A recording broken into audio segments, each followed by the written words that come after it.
So today's lesson is on variations and ideas for practicing scales. So a video kind of on ways to practice scales or the ways to really practice them rather than me just showing you actual scales. So watch the video for free and you can learn from all the tips. If you feel like picking up my new technique book, please feel free to do so. It's 122 pages, lots of exercises for both hands, and there's a link for that under the video. So we're going to dive right in. We're going to use just a basic scale, like either C major in first position,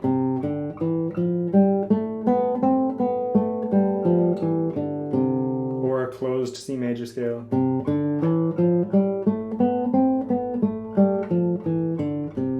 But you can apply this to any scale that you know, or any scale in my book, or any exercise, really. These are just ideas for how to practice, rather than anything specific. So just apply it to any scale that you know.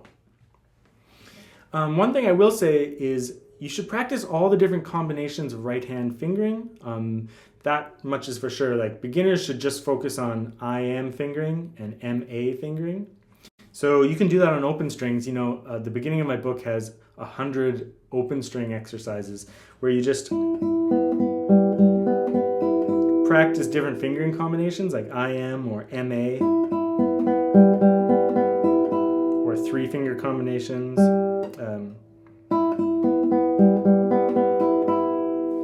And just on open strings to master all the different fingering combinations.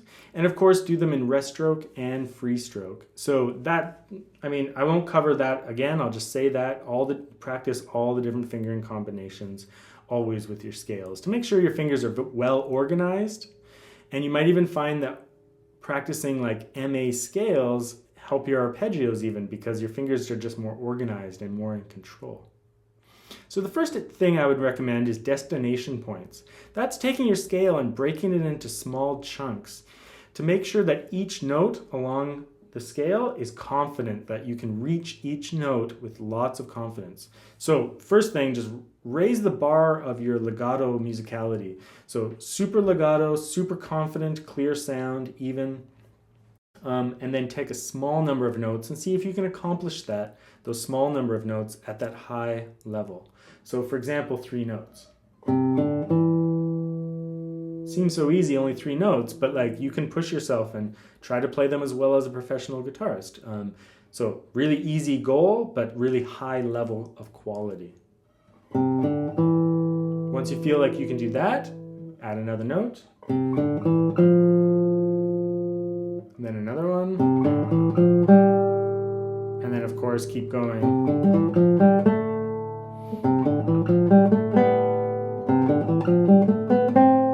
And then you could do it all the way back down as well. So you just keep adding more and more on. But if you get to one of those where you aren't playing so well, it's not legato anymore, make sure you just stop, either slow down or just reduce the amount of notes so that you can keep your high quality level. The other thing I'll say is when you're practicing your scales, practice them in accented groups of 2, but also in groups of 3. So groups of 2 would be I, an accent on the I finger.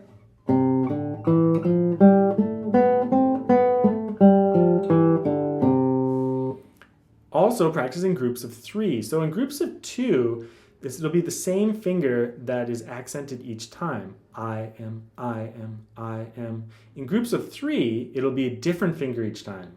I am, I am, I am, I am, I am, I am.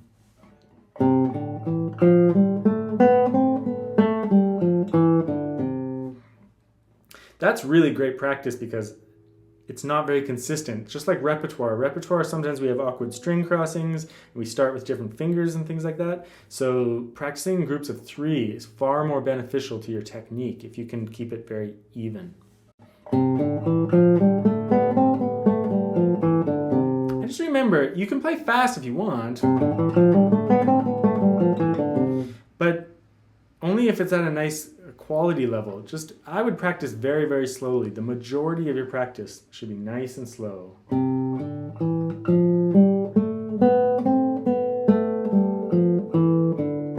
So you can focus focus on relaxation, on legato, on the quality level, etc., etc. Another thing you can do is play with different rhythmic variations. So for example, you could play with a dotted eighth note followed by a 16th. This will cause difficulties in different areas of the scale.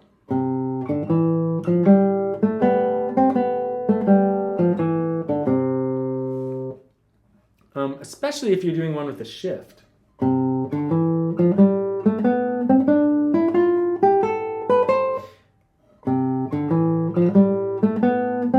Actually, that one's not so bad because the shift doesn't happen on one of the irregular or one of the faster rhythms. Let's reverse that. We'll do a 16th note followed by an 8th note. Do you notice how the shift occurred on one of those fast rhythms? That's tough, and that'll challenge your technique. That'll challenge you to do a real clean, fast shift. So doing different rhythmic variations can be very important. You can even break it up. You can do small bursts of speed, like 3 notes with eighth notes, and then 3 notes with quarters.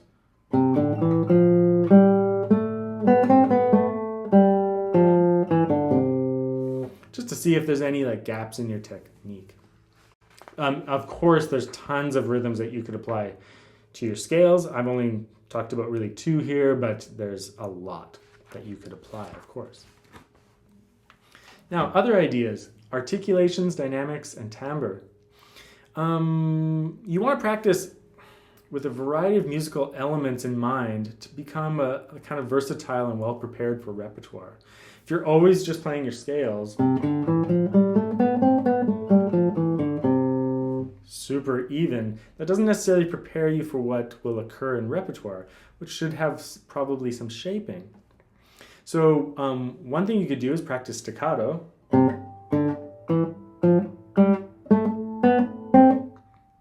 You can usually practice staccato by preparing the next right hand finger on the string. But you can also release the pressure on the left hand and get a staccato as well. If you're doing an open position scale, you have to be careful on the way down that you mute strings and things like that, so it might be a little bit harder, but it's a good thing to practice. Of course, legato, we always practice our scales as legato as possible. You could mix it. You could do 2 staccatos followed by 2 legato. Or sorry.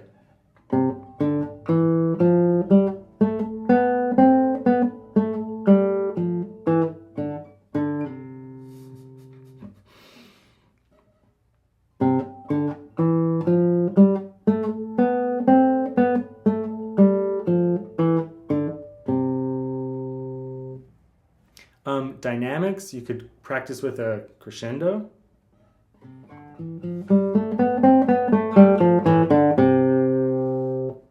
Or a decrescendo.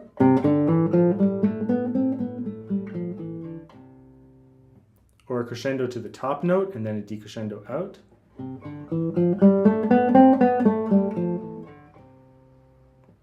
Or the opposite.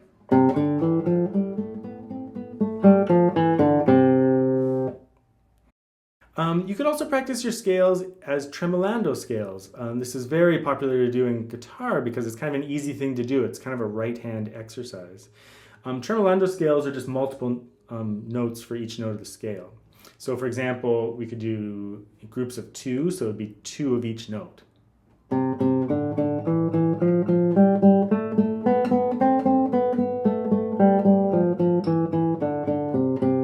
Or 3 of each note.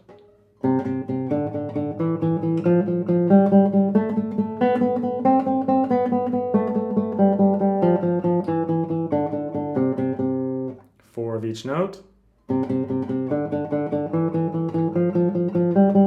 etc., etc. Groups of 5.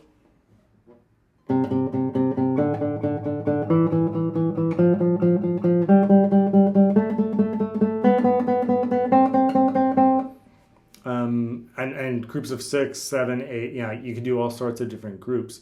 Of course, the more notes that you have in the tremolando scale, the more it'll be a right hand workout rather than a left hand workout. But these are great scales for some students because, like, if you're a student who is having trouble with the left hand, you can really work the right hand while keeping the left hand really calm and really slow moving, because you only have to switch every 4 notes. So you can really just kind of like focus on using a good technique the whole time. So there's a whole bunch of scales that follow this section in the book. Open position scales, movable scales like I was showing you there, 2-octave scales, 3-octave scales. There's tons of different scales out there. But I think that applying different ways of practicing the scale is a wise thing to do. There's no substitute for being able to play a scale just really solidly, like in time, with the metronome, solid, even rhythm. You want to be able to do that. But you also want to spice it up sometimes in order to prepare yourself for for repertoire and other musical situations that you might encounter. So those are just a few ideas, and like I said, you can check out the book. There's a link below the video. Thanks.